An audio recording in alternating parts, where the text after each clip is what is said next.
Ahoj guys, ja som Vany a ja vás vítam pri mojom ďalšom videu. Toto video bude opäť rozbor na Fazbear Frights Into the Pit a konkrétne sa pozrieme na poslednú časť Count the Ways. Pokiaľ ste nevideli predchádzajúce dva diely z tejto knihy, tu hore v karte ich máte. Zároveň sa pozrieme aj na epilóg knihy, takže sa určite máte na čo tešiť. Bez ďalšieho zdržovania sa na to môžeme ísť pozrieť. No či to len nie je Millie Fitzsimmons? Ozval sa hrubý hlas. V tej tme nevedela určiť, z ktorej strany prichádza, ale mala pocit, že je všade okolo nej. Hlas si z nej neustále uťahoval a opísal ju ako dievča s gotickým štýlom, čo neustále sníva o smrti. Millie nevedela, kto to na ňu prehovára, alebo kde sa nachádza. Zrazu sa však nad ňou pretočil pár modrých očí, pozerajúc sa do priestoru, kde skrčená sedela. Konečne uvidela, s kým sa rozpráva a zistila, že miesto, kde práve sedí, je brucho toho robotického medveďa, do ktorého sa schovala. Netušila, či sníva, ale pokiaľ hej, bol to veľmi čudný sen. Robot sa predstavil ako kamarát až do konca a poznamenal, že si musí vybrať, či ten koniec bude rýchly alebo pomalý. Vôbec nechápala. Snažila sa otvoriť dvere, čo sa nachádzali pred ňou, ale ani sa nepohli. Hlas jej povedal, že o malú chvíľučku všetko pochopí, avšak poznamenal, že vôbec nerozumie jej štýlu obliekania. Všetky oblečené v čiernom, snívajúce o smrti. No tak veselé Vianoce. Jej sen sa stane skutočnosťou. Stále nechápala, či sa len nepomiatla, ako postaví v Edgarovom Allanovom básnickom príbehu. Robotický medveď jej značením v hlase povedal, že ju v žiadnom prípade nepustí preč, ale namiesto toho jej dá možnosti. Po chvíli pochopila, že sú to možnosti jej vlastnej smrti. Millie. Aké hlúpe meno. Toto meno dostala po svojej prababičke, ale jej vôbec nepripadalo ako meno pre človeka. Pomenovala by tak radšej svoju mačku alebo psa, ale určite nie človeka. Millie mačka sa volala Annabel Lee, podľa básne o krásnom mŕtvom dievčati od Edgara Allana. Čo znamenalo, že aj ona mala lepšie meno než Millie. Vedela však, že jej rodičia prišli s týmto katastrofálnym menom, pretože oni boli takí istí. Mala ich rada, ale boli to veľmi zvláštni ľudia. Jej rodičia skákali od práce ku práci, lebo si nevedeli nájsť jednu stálu. Cez leto dostal Millie otec ponuku na prácu v Saudskej Arábii a tak jej rodičia dali možnosť. Buď ide s nimi a bude to dobrodružstvo, alebo zostať s detkom na rok a chodiť do miestnej strednej školy. Po veľkom plači a hneve, čo prežila, sa nakoniec rozhodla zostať s detkom. No a tak teraz sedela v malej miestnosti, v obrovskom dome, v ktorom pravdepodobne už niekto zomrel. Toto však veľmi ladilo k jej povahe. Milý detko bol zberateľ, avšak nezbieral figurky či komiksy alebo iné zberateľské kúsky ako ostatní. On totiž to zbieral absolútne hocičo, čo sa mu páčilo a dokonca to mal náhodne povešané v niektorých izbách. Izba, v ktorej sa Millie zabývala, patrila jej babke a slúžila na šitie. Ešte stále sa tu nachádzal šiaci stroj, aj keď jej babka už dávno nežije. Millie sa snažila sa tu cítiť ako doma. Dokonca si izbu vyzdobila vo vlastnom štýle, ale aj tak sa jej nedarilo, keďže tapety boli jemne krémové a dávali izbe dojem, že tu býva stará pani. Zrazu na ňu detko z dola zavolal, že je hotová polievka, ale Millie vôbec nezaujímalo, či večeru bude jesť alebo nie. Vyliezla z postele a zišla po schodíkoch do kuchyne, ktorá bola tiež vyzdobená náhodnými predmetmi. Detko mal veľmi zvláštny vkus na obliekanie a jeho vlasy boli nesmierne roztrapatené. Naservíroval jej na tanier rozmačkané zemiaky s mesom a špenátom. Jedlo nevyzeralo vôbec lákavo, ale dalo sa to očakávať, keďže detko varil väčšinou len sám pre seba. Upozornil ju, potom čo sa pustila do jedenia zemiakov, aby si dala aj zo špenátu a mesa, lebo je veľmi bledá. Millie sa to ale páčilo byť bledá v tvári. Dokonca si na seba dávala aj púder, aby to viac zvýraznil. Neznášala mäso, čo jasne dala najavo aj svojim pohľadom a tak bola donútená naložiť si aspoň zo špenátu. Detko sa ponúkol, že dokáže navariť aj niečo iné, len si musí povedať, čo by chcela. Ale na tomu odvrkla, že aj tak nezáleží na tom, či je alebo nie. Naďalej sa jej ponúkal, len aby ju trochu rozveselil, ale bolo to zbytočné. Millie nechcela byť šťastná a je za to aj rada. Šťastní ľudia len klamú sami sebe. Detko zistil, že to je zbytočné a tak ju poslal robiť úlohy. Millie nenávidela robenie úloh tak isto ako svoj život. Otvorila svoj laptop a zadala do vyhľadávania známe básne o smrti. Prečítala si znovu všetky svoje obľúbené a potom skúsila prečítať aj nový, ktorý bol o dievčati, čo išlo na rande so smrťou. Millie si predstavovala smrť ako chlapca svojich snov, ktorý si ju raz vyberie. Inšpirovaná si vzala svoj denníček a začala písať vlastnú báseň. Hneď ako dopísala, si však uvedomila, že má domáce úlohy a to hlavne z matematiky. Načo je to vlastne dobre vedieť? K ničomu, len vedela, že keby neprejde, rodičia jej zakážu vreckové, čo dostávala od detka a ona si teraz šporila na nové šperky. O pár minút počula jemné zaklopanie. Bol to jej detko, ktorý jej priniesol mlieko a sušienky.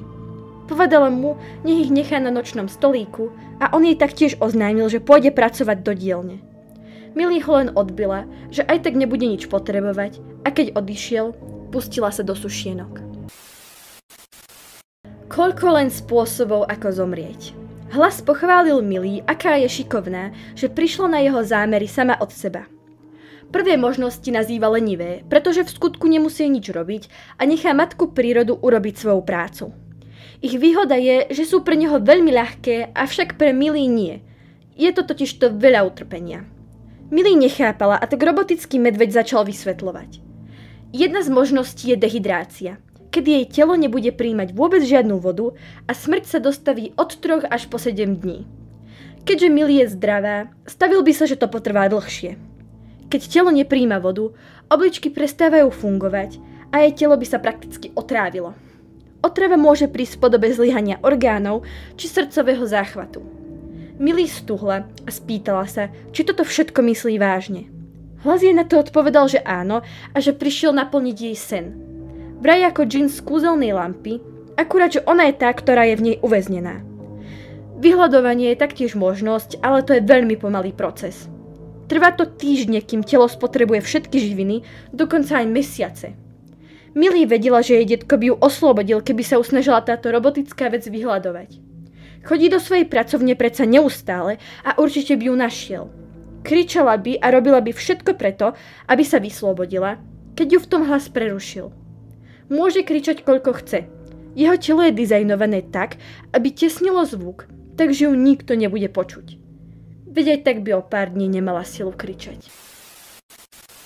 Zimné prázdniny sú už o týždeň a tak celá škola bola vyzdobená vianočnými dekoráciami. Millie nechápala, prečo sa všetci radujú zo zimných prázdnin. Veď sa len snažia ľuďom naladiť úsmev v tomto pochmúrnom svete. Tento rok sa jednoducho rozhodla neoslavovať Vianoce, nech sa deje, čo sa deje. Keď prechádzala chodbou ku jedálni, zastavila si ju roztlieskávačka s blond vlasami. Blondiaté dievča si z nej začalo uťahovať a pohľadom hádzalo po svojich rovnako blondiatých kamarátkach. Nazvali Millie Drakulovou dcérou. To je prezývka, čo sa s ňou tiahne od momentu, keď čítala knihu o Drakulovi a nejaké populárne dievča zahlásilo, že číta knihu o svojom otcovi. Samozrejme, každý dobre vedel, že bola dcérou Audrey a Jeffa Fitzsimonových, čo sa skoro rovnalo, ako keby bola dcéra naozajstného Drakulu. Ich rodina je viac menej vtip celému mestu. Známi s ich nadšením skúšať nové veci a potom ich zanechať. Tak napríklad, raz si kúpili dom s tým, že ho idú prerobiť, ale došli im peniaze a energia, tak sa rozhodli prácu na ňom nechať dokončenú len na poli a zbytok bol starý a polorozpadujúci sa. Millie mama hovorila, že si to nikto nevšimne a nuž, všimli si. Ľudia taktiež poznajú Fitzsimonsov ako ľudí, čo si nemôžu nájsť stálu prácu a tak vždy prídu s nejakým nápadom, ale potom ho po chvíli zavrhnú a idú radšej robiť niečo iné. Millie nechápala, ako si jej rodičia môžu zachovať optimizmus aj po toľkých sklamaniach, ktorými si prešli. Ľudia si taktiež robili srandu aj z jej detka, ale časom prestali, lebo to bol veľmi dobrý učiteľ na strednej škole a tak namiesto divný ho prezývajú len zvláštny. Takže dcéra Jeffa a Audrey Fitzsimonsových alebo dcéra Drakuly medzi sebou nemajú až taký veľký rozdiel. V jedálni sa Millie snažila spamätať medzi toľkými študentami, ktorí sa rozprávali a smiali. Prešla okolo stolu s populárnymi dievčatami, pri ktorom sedela aj jej bývalá najlepšia kamarátka Hana. Poznali sa už od škôlky a boli si veľmi blízke, ale na základnej sa snažila zapadnúť medzi populárne dievčatá a tak sa pomaly začala odtrhať od Milly. To, čo pochopila, Hana bola pre ostatné dievčatá iba doplnok v skupine, pretože nebola až tak bohatá a taktiež nemala predtým nejaký dobrý sociálny status. Milly trošku mrzelo, že ju Hana takto odstrčila pre popularitu, ale musela to akceptovať. Sadla si sama za stôl a v kľude si jedla jej obed, keď tu odrazu dostala pocit, že ju niekto sleduje. Zdvihla oči a uvidela chlapca s okuliármi a roztrapatenými vlasmi, prefarbenými na síto červenú. Uši mal prepichnuté striebornými náušnicami a okolo pliec mal prehodenú koženú bundu. Spýtal sa Milly, či si môže prisadnúť a aj keď nechápala, prečo si ku nej chce sadnúť, prikývla. Povedal jej, že je tu nový a ešte tu nikoho nepozná a tak sa navzájom predstavili. Volal sa Dylan a presťahoval sa sem z Toléda. Ukázal prstom na knižku, ktorá ležela pri Milly a spýtal sa jej, či má rada básne. Keď prikývla, povedal jej, že má najradšej básne od Lovecraft, ktoré sú veľmi temné a tajomné. Milly o takých ešte nepočula, ale potešila sa, že sa s niekým o tom môže porozprávať. Dylan prešiel pohľadom po jedálni a spýtal sa, či je táto škola taká nudná, ako sa zdá. Milly súhlasila a tak jej Dylan povedal, že zatiaľ je ten najviac cool človek, ktorého doteraz stretol. Milly cítila, ako sa jej rozhoreli líce a keďže nevedela, čo povedať, pochválila mu bundu. On jej zase pochválil náušnice, na ktoré bola nesmierne pyšná. Dylan dokonca vedel povedať, aké presné náušnice mala na sebe, čo ju v dobrom zarazilo. Zrazu však zazvonil zvonček a tak sa navzájom rozlúčili a slúbili si, že sa takto stretnú na obede aj zajtra. Umrznutie je taktiež jedna z možností. Proste by vypol vykurovanie a jeho železné telo by dokázalo byť vznútra v mrazivých teplotách. Lenže to by si jej detko všimol, keďže by v miestnosti bola zima, takže toto robiť nemôže. Robot sa jej ospravedlnil, avšak teraz bola Milly studená nie od zimy, ale od strachu. Stále nechápala, prečo sa ju toto monštrum snaží zneživiť. Hlas začal kľudne rozprávať o všetkých možnostiach, čo ho len napadli, tak napríklad. Konečne je niečo zaujímavé, čo môže robiť. Sedel na skládke niekoľko rokov, až kým sa jej detko nerozhodol oslobodiť ho. Lenže tu stále len sedí na zemi bez toho, aby čokoľvek robil a už je unudený. Prečo si jednoducho nenájde niečo iné na prácu, než zneživovať ľudí? Zvedavo sa spýtala Milly. Robot však poznamenal, že nie je nič zaujímavejšie a tým sa dostávame ku druhému bodu a to, že odkedy sa sem Milly presťahovala, dokázala hovoriť iba o smrti. Takto obaja dostanú to, čo chcú. Milly si však uvedomila, že vždy o smrti rozprávala iba ako o zaujímavej myšlienke. Nic z toho však naozaj nechcela urobiť realitou. Nechcela takto dopadnúť. Okolo nej sa rozozvučalo cenganie a až po chvíli si uvedomila, že sa tá vec smeje. Na večeru detko urobil špagety s omáčkou a cesnakovým chlebíkom. Bolo to jedno z tých lepších jedál, čo vedel urobiť a tak toho zjedla aj viac. Detko sa nestíhal čudovať, že jej aspoň niečo zachutilo. Keď sa jej spýtal, ako sa má, poznamenala, že jedlo je dobré a jej deň nestal až tak za nič. Dokonca sa pochválila, že stretla niekoho super v škole a nie, že by na tom záležalo, ale je to chlapec. Jej detko celý nadšený jej porozprával o tom, ako stretol jej babku, čo Milly znechutilo a pripomenula mu, že má len 14 a určite sa nezasnúbi s niekým, koho pozná deň. Milly smrť jej babky pripomenula známu báseň Annabel Lee a bola veľmi prekvapená, keď ju jej detko poznal. Nevedela, že sa aj on zaujímal o básne. Vyjadril, že nikdy tie básne sama nepochopí, až kým nestratí niekoho srdcu blízkeho. Predtým sa Milly nikdy nezamyslela nad detkovými pocitmi, ale vedela, že určite nebolo ľahké stratiť lásku svojho života. Poďakovala sa mu za večeru a odsúpitala do izby robiť si úlohy bez toho, aby o to detko požiadal. Vo svojej izbe Milly nemyslela na smrť. Myslela na Dylana a veci, čo jej detko povedal pri večeri. Ako to, že nechce zomrieť po tom, čo to tak ospevovala? Ale to je asi tak, ako to je. Slová sú silnejšie ako činy, poznamenal robotický medveď. Milly myslela pod pojmom zomrieť vlastne iba útek z reality, ale naozaj to nechcela. Prijala si, aby jej život bol iný. Nuž, to moc obklopujúci hlas nevnímal a navrhol druhú radu možností, ktoré sú rýchlejšie, ale musí do toho dať effort aj on. Povšimol si, že Millie má rada Drakulu a taktiež vie, že ju prezývajú Drakulova dcéra. Vlad Drakula zneživil veľa ľudí prepíchaním ich tiel a tak ho napadlo, že by zobral nejakú železnú tyč a prepíchol si ju celou silou cez jeho robotické telo. Keď tyč zasiahne jej hlavné orgány, nepotrvá to dlho, ale keď nie, bude musieť chvíľu pretrpieť v bolestiach. Nie, zašepkala Millie. Chce svojich rodičov, dokonca zvládne aj divného strýka Roba, aj tetu Sherry, pokiaľ ju niekto vyslobodí. Dokonca by si obliekla aj ten hlúpy vianočný sveter, ak by ich to potešilo. Millie sedela u jedálenského stola, očakávajúc Dylana. Dnes ráno si dala špeciálne na čas a upravila sa krajšie než zvyčajne. Niekoľko minút prešlo a už sa začínala strachovať, keď sa zrazu zjavil aj s prekvapením. Priniesol jej knihu s básňami od Lovecraft, keď jej o nich tak rozprával. Keď si Millie prezerala obal, zahlásil, že si ju môže aj nechať, lebo dostal kópiu na narodeniny. Poďakovala sa a nevedela sa prestať usmievať. Ten chlapec si na ňu spomenul a priniesol jej básne blízke jeho srdcu.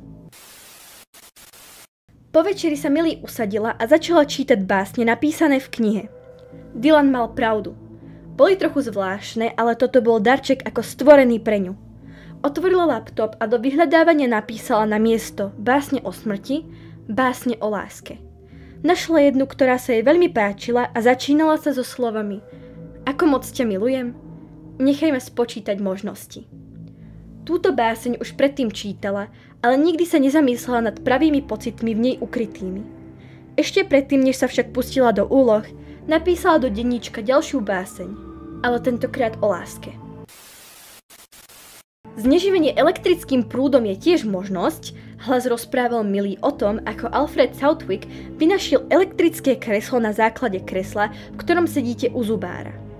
Nemá také kreslo, v ktorom by niečo takéto mohol previesť, ale dokáže sebou niesť elektrický prúd, ktorý keby zasiahne srdce alebo mozog, nepotrvá to dlho. Ale keď nie, zostala by s veľmi veľa popáleninami na tele, ktoré by bolo treba v momente ošetriť. Ale je jasné, že takú pomoc by nedostala. Millie raz prežila šok elektriny, keď odpájala fén zo zástrčky a pamätala si tú bolesť, ktorú určite nebola schopná zažiť znovu, a tak odmietla. V sobotu po obede, kedy väčšina detí bola vonku v obchodnom centre či v kine, Millie zašla do knižnice. Snažila sa pohľadať ešte nejaké knihy od Lovecraft, keďže svoj darček už dočítala, keď tu zrazu sa za ňou ozval povedomý hlas. Bol to Dylan, ktorý bol nadšený z toho, že Millie sa páčil jeho vkus na básne. Doporučil jej teda ďalšiu knihu básní, tentokrát od Shirley Jackson, a pozval ju sadnúť si ku nemu za stôl. Veľmi sa zabával, keď dočítala knihu, v ktorej koniec bol veľké prekvapenie. Spýtal sa jej, či by s ním nešla na čaj, a ona súhlasila. Millie prešla okolo tohto obchodíku už veľakrát, ale nikdy sa neodhodlala niečo si kúpiť. Keď už tak sedeli pri stole s čajíkom v ruke, rozhodla sa odhaliť trochu viac zo svojho života a prezradila mu, že raz by sa chcela stať knihovníčkou. Miluje totiž knihy a ticho, na čo jej Dylan pochválil aj jej štýl obliekania. Spoločne sa zasmiali na myšlienke, že by nastrašila niekoho, keby ho napomenula, aby bol tichšie, oblečená v gotickom štýle. Millie musela uznať, že tento čas strávený s Dylanom bol veľmi príjemný. Školské dni sa už tak nevliekli, keďže vedela, že obedy strávi s Dylanom. Nebol to len taký obyčajný chlapec. Keď prišla domov, detko ju s nadšením privítal vo vianočnom svetri a povedal, že škola organizuje školský bazár, ktorý sa koná dnes. Millie neznášala takéto školské akcie a už vonkoncom nie ľudí, ktorých sa na tom podielali. Detko sa ju však snažil prehovoriť. On miloval bazáry, keď bol ešte učiteľom. Millie až nakoniec súhlasila na jeho nátlak o veľkom bufete plného mäsa, vegetariánskych jedál a cookies. Chcel však po nej, aby sa obliekla trošku vianočnejšie, ale to razom zamietla. Taktiež veľmi dúfala, že sa na tom bazári náhodne stretne s Dylanom. Celá škola žiarila vo svetle vianočných svetielok, čo Millie zo srdca nenávidela, ale jedlo bolo výborné, takže sa nestíhala sťažovať. Keď dojedla, vstala od stolu a predstierala záujem o tie nepekné ornamenty na bazári, snažiac sa nájsť Dylana. Dylan sa nachádzal pri stánku so sobíkovskými ornamentmi, ale nebol sám. Držal sa za ruku s blondínkou menom Brooke Harrison, ktorú poznala z videnia.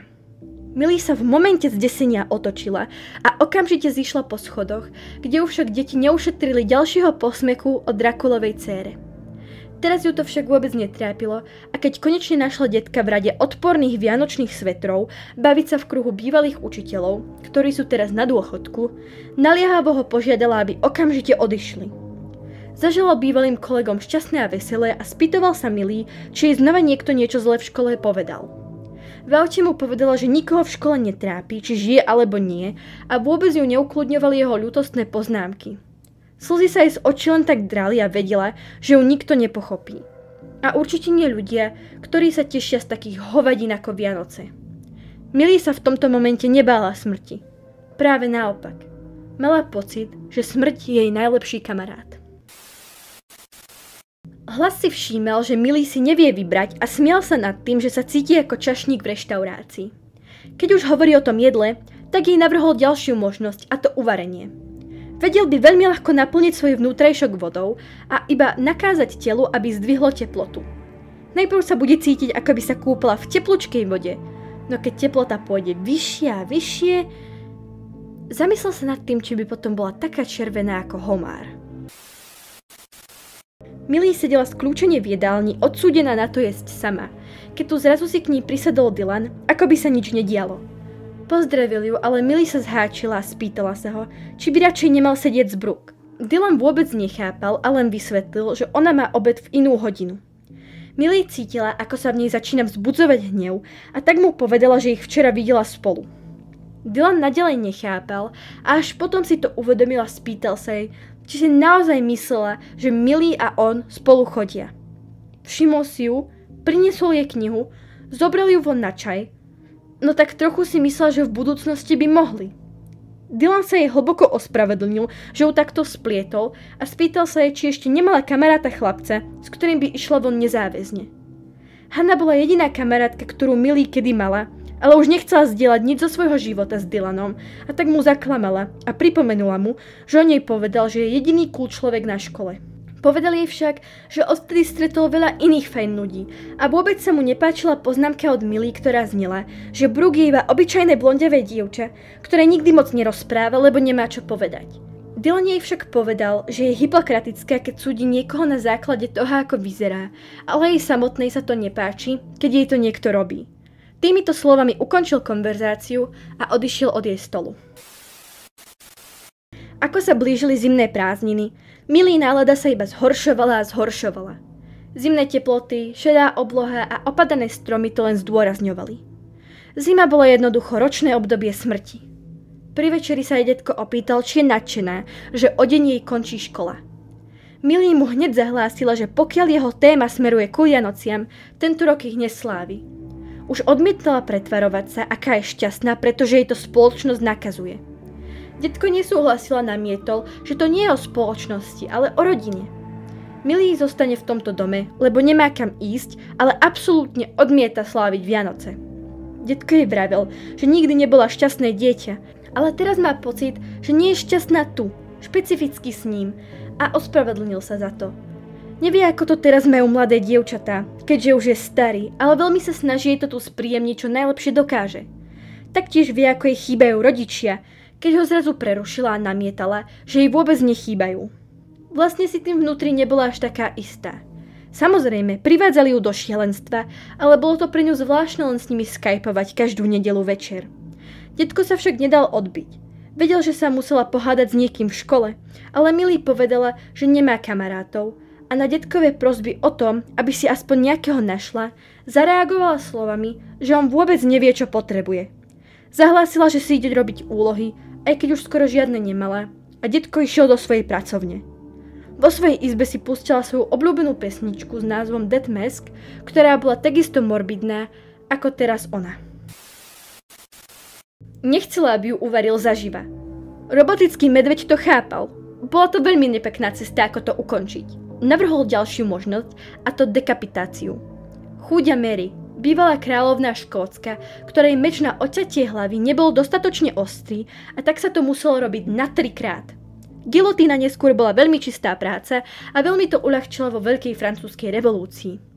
Spýtal sa jej na Saúdskú Arábiu, kde sú aktuálne jej rodičia, a až vtedy si Millie uvedomila, že sú strašne ďaleko, bez možnosti pomôcť jej. Jej rodičia boli iní ako rodičia ostatných detí, ale vedela, že ju ľúbili. A vždy bolo o ňu dobre postarané, aby bola v bezpečí. Millie veľmi chcela byť teraz v bezpečí. Detkov hlas na ňu z dola zakričal, aby aspoň prišla pozdraviť hostí. Bol deň Vianoc a podľa hluku Millie uhádla, že prišla jej teta, ujo a bratranci. Všetci mali na sebe tie odporné vianočné svetre a blahoželali jej šťastné a veselé. Taktiež ju mierne provokovali s otázkami, či nejde náhodou na pohreb, keď je celá v čiernom. Detko však v zápätí vysvetlil, že Millie tento rok Vianoce neoslavuje. Jej otravní bratranci sa zhrozili a nechápali, ako nechce sláviť Vianoce, veď by dostala darčeky. Millie im povedala, že sú moc materialistickí a nepotrebujú nové veci. Teta, ktorá sa už cítila nekomfortne, pozvala Millie aspoň na vajcový koniak, ale ona ho úplne neznášala a tak odmietla. Aby sa zbavila všetkých, rozhodla sa ísť na prechádzku a odbila svojich dotieravých bratrancov, ktorí chceli ísť s ňou. Detko na ňu zakričal, aby si aspoň vzala kabát, ale ona ho odignorovala. Všetky domy v okolí mali príjazdové cesty preplnené autami. Nie divu. Všetci sú na návštevách. Po kolečku okolo štvrte sa už cítila na kosť premrznutá, ale vôbec sa nechcela vrátiť späť do domu. Pomyslela na dielňu, ktorú jej detko vlastní a napadlo jej, že to je výborné miesto, kam sa schovať. Našla kľúč pod rohožkou, otvorila dvere a vošla dnu. Ocitla sa v kope harabúrd, ktoré jej detko nazbieral za tie roky, čo tu žil. Nechápala, na čo potrebuje toľko vecí a čo s tým plánuje robiť. Tá najpodivnejšia vec sa však nachádzala v rohu dielne. Vyzerala to ako robotický medveď s mašličkou, klobúčikom a zvláštnym výrazom v tvári. Bol taký veľký, že by sa do jeho brucha vošiel celý človek. Zrazu zvonku započula tlmený krik svojich otravných bratrancov a pomyslela si, čo by sa stalo, keby ju tu nájdu. Nechcela sa vrátiť späť do domu k tej úbohej oslave a tak sa prichytila pozerať sa na animatronika sediaceho v kúte. Otvorila dvere do mechanického tela medveďa, vliezla dovnútra a zavrela ich za sebou. Bolo to perfektné miesto. Nikto ju tu nikdy nenájde. Prečká tu, až kým všetci odídu. Detko už zvolával deti na večeru a tak milí bratranci sedeli za stolom medzi prvými. Veľmi sa snažil, aby jedlo bolo delikátne, len jeho vnúčka sa stále nevrátila. Spýtal sa teda chlapcov, či ju nevideli, ale oni len pokývali hlavou, že nie. Vysvetľoval, že odkedy sa prisťahovala Millie, veľa receptov hľadal na internete, tak aj teraz, keď sa vráti, určite si pochutí. Teta sa už začínala strachovať a predniesla, že by ju určite mali skontrolovať. To však detko odmietol a povedal, že sa určite vráti, keď bude hladná. Hlas znovu vysvetľoval Millie, že nemá meč ako bojovník zo Saúdskej Arábie, ale má ostrý kus železa, ktorým by ľahko prebodol svoje brucho skrz naskrz. Myslí si, že by to bola celkom bezbolestná smrť, ale bude to jeho premiéra. Ešte to nerobil. Millie zatiaľ premýšľala, ako sa dostať von, ale zistila, že ani jej šperky jej nepomôžu otvoriť zavreté dvere od jeho brucha. Robotický medveď už začínal byť netrpezlivý a tak ju posúril, že už sa musí rozhodnúť. Millie premýšľala. Možno keby sa úplne skrčila, rana s ostrým predmetom by ju netrafila a nezostala by prepichnutá. Teraz už bolo jasné, že ju určite nepustí len tak sám od seba a tak sa rozhodla pre možnosť prepichnutia. Medveď sa potešil, len ho predtým poprosila, aby ju upozornil, kedy túto metódu pôjde uskutočniť. Kým sa pripravoval, jej srdce bilo ako o život. Akokoľvek bol jej život hrozný a deprimujúci, chcela žiť. Zrolovala sa do malej guličky a počúvala, ako ju hlas obvinil zo všetkého, čo v živote urobila zle. Bola odporná na ľudí okolo seba a súdila všetkých, ktorí jej preukázali čo je len trošku milosti. Toto všetko sú chyby ľudí, ktorí žijú na svete a teraz prišiel moment, kedy ona musela trpieť za všetkých. Skrútila sa ešte do väčšej guličky s nádejou, že toto všetko prežije. Ak by sa tak stalo, polepšila by sa a bola by milšia ku svojemu detkovi. Dokonca by s ním aj varila. Ku tomu všetkému sa chcela ospravedlniť Dylanovi za všetko, čo povedala. Robotický medveď napočítal do 3 a ostrý predmet prešiel jeho celým brúškom. Detko vzal tanierik z cookies a položil ich na stôl. Povedal, že ide ešte po čokoládu, ale namiesto toho v kuchyni zavolal Millie na telefón, ale ten zazvonil z vrecka jej kabátu, ktorý si nevzala. Zmieril sa teda s tým, že sa určite vráti, keď dosiahne svojho. Zamieril teda späť ku rodine a navrhol otvoriť si darčeky. Všetci sa na chvíľku zarazili, či by nemali počkať na Millie, ale nakoniec povedala im, že neslaví Vianoce. Detko vedel, že Millie nie je zlé dieťa.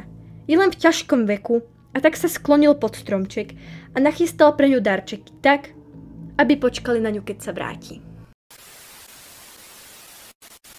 Detektív Larson sa oprel na stoličke, ktorá hlasno zavrzgala.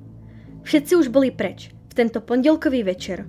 Už iba on sedel v tejto opustenej kancelárii, kde chýbal denný zhon. Taktiež sa ani neponáhľal vrátiť sa domov. Odtedy, čo sa s ním jeho žena rozviedla, starala sa len o to, aby svojho syna Ryana videl čo najmenej. Larson nevidel žiadny zmysel chodiť domov. Povedal, že ešte dotiahne správy, ktoré bolo treba vyriešiť, ale namiesto toho tam len tak sedel a ľutoval sa. Vážne bol taký zlý otec? Vždy uprednostnil prácu pred jeho vlastným synom. Jeho syn mal byť jeho dôvod a nielen vec, ku ktorej sa dostane, keď má čas. Poobzeral sa po miestnosti, kde strávil v podstate 2/3 svojho života. Celá miestnosť bola ponurá a depresívna, dokonca veľa vecí v nej už poriadne nefungovalo. Zrazu do miestnosti vkročil náčelník a tak Larson v momente oľutoval, že neodišiel za rovno ostatných. Celá miestnosť nepríjemne zapáchala náčelníkovi Monahanovi, ktorý ani nevedel, že sa tým snažia zamaskovať všemožný smrad zo zvyškov jedál, ktoré sa válali po stoloch. Náčelník si pritiahol stoličku k Larsonovmu stolu a hodil naň obálku prípadu, kde ho však Larson odmietol. Náčelník sa ho spýtal, či už počul o tom najnovšom prípade, kde sa pred týždňom stratila mladá tínedžerka Sarah. Mali niekoľko desiatok svedkov, ktorí tvrdili, že sa dievča pred ich očami zmenila na odpadky.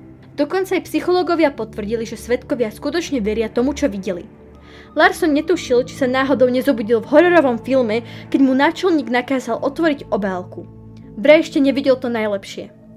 Nachádzali sa v nej ďalšie podrobnosti o postave nazývanej Stitch Wraith, kde všetci svedkovia vravia znovu o tej istej postave. Mala to na sebe kabát s kapucou, galantnú chôdzu a bolo to posadnuté odpadkami. Obyčajne to bolo videné ťahať veľké vrecia s obsahom, o ktorom nikto nič nevedel. Zrazu sa však zarazil a prečítal, že sa našlo 5 tiel, ktorých oči po stranách krvácali na čierno. Larson si prelistoval zábery z bezpečnostných kamier a všimol si, že na jednej sa nachádza čierna postava, ktorá vyťahuje z kontajnera niečo, čo vyzeralo ako figurína. Zrazu si povšimol, že na ďalšej fotografii si Stitch Wraith mierne podhalil tvár. Nebola to ale ľudská tvár, kvôli bielemu sfarbeniu. Larson sa neskutočne vydesil, ale nechcel prepadnúť strachu, a to určite nie pred náčelníkom. Vyzeralo to skôr ako maska, ktorej obrysy vyzerali, ako by ju kreslilo dieťa. Náčelník si tiež myslel, že to vyzerá ako maska, ktorá mal tiež čierne oči a jeden veľmi strašidelný zub s krvou okolo úst. Náčelník oznámil, že na tejto desivej postave našli zhodu. A neuverí, od koho to dostali.